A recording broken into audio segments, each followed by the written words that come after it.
अब हम देखते हैं इसके अंदर significance of the net investment. Net investment का सिग्निफिकेंस क्या रहता है, अब इस चीज़ को भी हमें समझना है। देखिए अब इसके अंदर क्या कहता है कि हम नेट इन्वेस्टमेंट जो हमने कैलकुलेट किया, मतलब नेट इन्वेस्टमेंट का मतलब अभी हमने समझा था, यहाँ पर नेट इन्वेस्टमेंट की जब बात की गई थी तो हम यहाँ पर ये लिख सकते हैं इसको नेट एडिशन। ठीक है, जो नेट एडिशन किया गया था।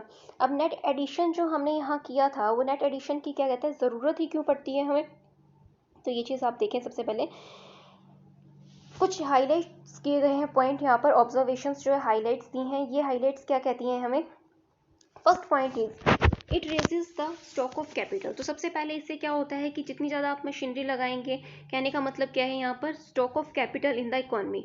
इससे क्या होगा, इकोनॉमी में जो स्टॉक ऑफ कैपिटल है वो बढ़ेगा, और higher the stock of capital होगा, अगर स्टॉक ऑफ कैपिटल अगर हाई रहता है, ठीक है, स्टॉक ऑफ कैपिटल अगर इकोनॉमी में हाई रहेगा तो इससे इंक्रीज होगा availability of capital per unit of labour. Availability of capital per unit of labour बढ़ जाएगा, फिर इसी की वजह से क्या होगा, efficiency of the labour rises हो जाएगी। कहने का मतलब क्या है कि देखिए, आप जितना ज़्यादा इकोनॉमी में कैपिटल इन्वेस्ट करेंगे उतना ज़्यादा लोगों को काम मिलेगा, तो लेबर की एफिशिएंसी भी इंक्रीज होगी, और इससे जनरेट क्या होगी, अपॉर्चुनिटीज़। अपॉर्चुनिटीज़ जनरेट हो जाएंगी, किसके लिए, एम्प्लॉयमेंट के लिए अपॉर्चुनिटीज़ जनरेट होंगी। और अगर हम अपने इंडिया में देखते हैं कि अनएम्प्लॉयमेंट जो इंडिया में है वो इसी वजह से है कि यहाँ पर due to the lack of capital ये सिचुएशन रहती है, लैक ऑफ कैपिटल यहाँ पर रहता है। अब नेक्स्ट यहाँ पर है थर्ड पॉइंट की, हमारा नेट इन्वेस्टमेंट का सिग्निफिकेंस क्या रहता है, इसकी वजह से प्रोडक्शन कैपेसिटी बढ़ जाता है। नेट राइज होता है यहाँ पर किसका, प्रोडक्शन कैपेसिटी का। Net rise in the production capacity of the economy बढ़ जाएगा, और इसकी वजह से क्या होगा, हमारा जीडीपी भी जो है वो बढ़ जाएगा। इसकी वजह से हमारा जीडीपी ग्रो करता है। तो ये बेसिक पॉइंट्स होते हैं कि हमें नेट इन्वेस्टमेंट की ज़रूरत क्यों पड़ती है। अगर आप इसको एक लाइन में समझे तो ये क्या कहता है, नेट इन्वेस्टमेंट की वजह से एनहांस होती है प्रोडक्शन कैपेसिटी अगर बढ़ जाएगी तो अपॉर्चुनिटी एम्प्लॉयमेंट की बढ़ जाएगी, और एम्प्लॉयमेंट की अपॉर्चुनिटी बढ़ेगी तो लेबर की एफिशिएंसी प्रमोट होगी और जीडीपी ग्रो कर जाएगा। तो ये इंटर रिलेट होते हैं कंसेप्ट एक दूसरे से। अब यहाँ पर बेसिक डिफरेंस दिया है between the gross investment and the net investment. First point देखें, फर्स्ट कहता है कि ग्रॉस इन्वेस्टमेंट की अगर आप बात करते हैं, इसके अंदर इंक्लूड किया जाता है एक्सपेंडिचर इंक्लूड कर रहा है। कौन सा एक्सपेंडिचर, जो प्रोड्यूसर कर रहा है, बाय द प्रोड्यूसर के द्वारा एक्सपेंडिचर किया जा रहा है। अरे प्रोड्यूसर एक्सपेंडिचर तो कर रहा है, किस चीज़ पर कर रहा है, on the purchase of new asset को परचेज कर रहे हैं, ठीक है, on the purchase of new asset as well as on the replacement of existing assets. एक तो नई मशीनरी लगा रहा है वो भी ठीक है, और दूसरा रिप्लेस कर रहा है एग्जिस्टिंग असेट्स को ड्यूरिंग द ईयर। तो दोनों तरह की इन्वेस्टमेंट इसके अंदर इंक्लूड की जाती है। जबकि अगर हम नेट इन्वेस्टमेंट की बात करते हैं तो इसके अंदर सिर्फ इंक्लूड किया जाता है वो मशीनरी जो प्रोड्यूसर्स परचेज तो कर रहे हैं, परचेज बाय द प्रोड्यूसर, सिर्फ न्यू असेट को इसके अंदर जो है इंक्लूड किया जाता है।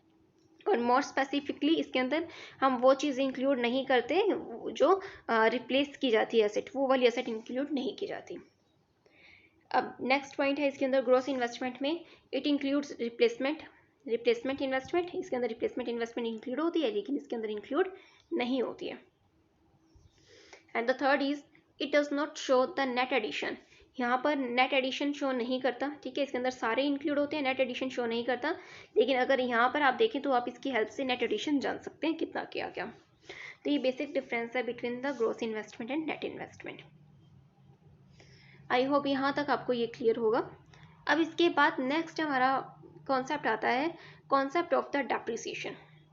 अब कॉन्सेप्ट ऑफ डेप्रिसिएशन में देखिए क्या होता है कि जब भी हम किसी फिक्स्ड एसेट को यूज़ करते हैं ना, आप अगर किसी भी फिक्स्ड एसेट को यूज़ करते हैं, ठीक है, तो उसकी वजह से होता क्या है कि जब भी आप उसको यूज़ करते हैं तो एक लंबे समय के बाद उसमें एक खिसावट आती है, ठीक है। मतलब कहने का ये है कि उसकी वैल्यू थोड़ी डाउन हो जाती है। अगर आपने कोई प्लांट एंड मशीनरी कई सालों तक अगर आप उसको यूज़ कर रहे हैं तो आप देखेंगे कि क्या उसकी कीमत आज भी वही है जो जब आपने खरीदी थी जो थी, ऐसा नहीं होता है। तो नॉर्मली जब हम किसी भी मशीनरी को यूज़ करते हैं तो उसकी वैल्यू डाउन आती है। वैल्यू डाउन क्यों आती है, इसका रीज़न है एक तो normal wear and tear. Generally हम किसी चीज़ को यूज़ करते हैं तो वो घिसती है, ठीक है, उसकी वैल्यू, मार्केट वैल्यू कम होती है। और उसकी वैल्यू इस वजह से भी कम हो सकती है कि एक्सीडेंटल डैमेजेस हो गए जिसको किया नहीं जा सकता, मतलब रिपेयर करवा कर या मेंटेनेंस के द्वारा उसको कंट्रोल नहीं कर सकते हम, एक्सीडेंटल डैमेज हो गए तो इसकी वजह से भी क्या होगा, दे गो डाउन इन वैल्यू, वो डाउन हो जाएगी। और इस वजह से भी वैल्यू डाउन हो जाती है कि वो ऑब्सोलेट हो गई है या आउटडेटेड हो गई है। जैसे टेक्नोलॉजी में चेंज आने की वजह से कोई मशीनरी पुरानी हो गई, ठीक है, डिमांड अगर बदल गई है तो कोई मशीनरी पुरानी हो सकती है। तो चेंज इन डिमांड और due to change in technology, इसकी वजह से अगर आता है कोई वैल्यू डाउन जाता है तो उसको हम बोलते हैं एक्सपेक्टेड ऑब्सोलेंस, क्योंकि ना ये हमें प्रोड्यूसर को एक्सपेक्टेड होता है कि फ्यूचर में नई टेक्नोलॉजी आ सकती है, फ्यूचर में डिमांड चेंज हो सकती है, तो मे बी कि उसकी वजह से हमारी जो कैपिटल असेट है उसकी वैल्यू डाउन चली जाए। तो इन दोनों वजह से जब भी होगा तो वो क्या कहलाता है कि एक्सपेक्टेड ऑब्सोलेंस कहलाता है, राइट। अब देखिए यहाँ पर मेनली क्या है, अगर हम डेप्रिसिएशन की बात करते हैं तो कहता है 3 पॉइंट है।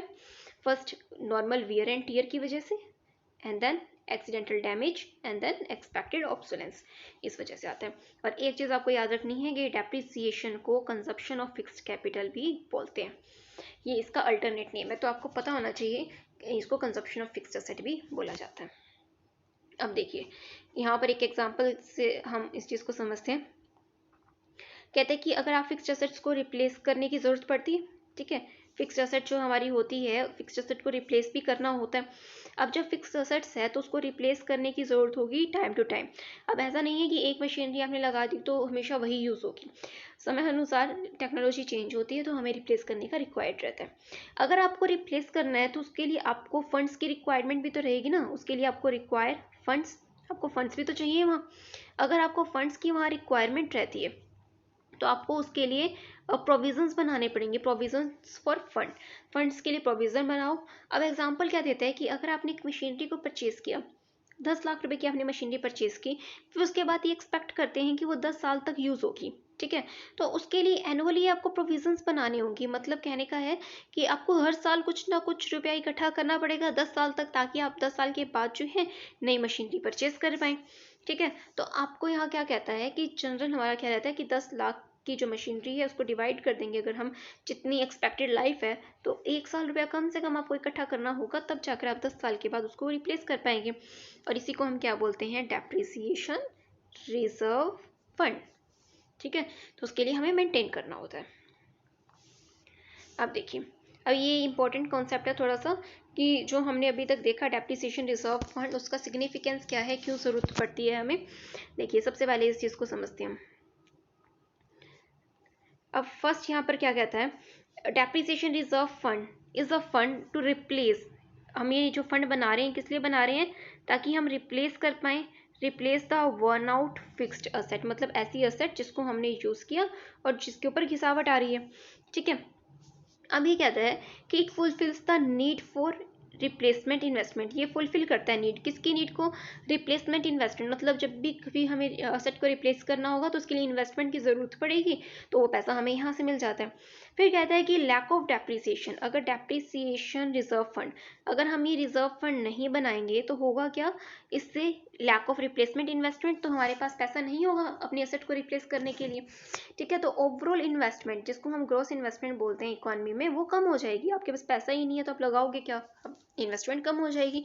और अगर बिजनेस में इन्वेस्टमेंट ही नहीं करोगे तो लेवल ऑफ आउटपुट नहीं बना पाओगे, ठीक है, और अगर लेवल ऑफ आउटपुट नहीं बनाओगे तो आपको कोई भी इनकम नहीं होगी, इनकम नहीं होगी तो एम्प्लॉयमेंट जो है वो भी कम हो जाएगी, एम्प्लॉयमेंट विल ऑल्सो फॉल।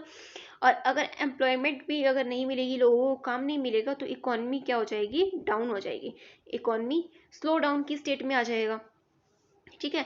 तो इसलिए क्या कहते हैं कि ये एक ऐसा हमारा रीज़न बन जाएगा, एक ऐसा फ्लो बन जाएगा जिसकी वजह से हमारी इकोनॉमी जो है लो लेवल इक्विलिब्रियम ट्रैप में चली जाएगी।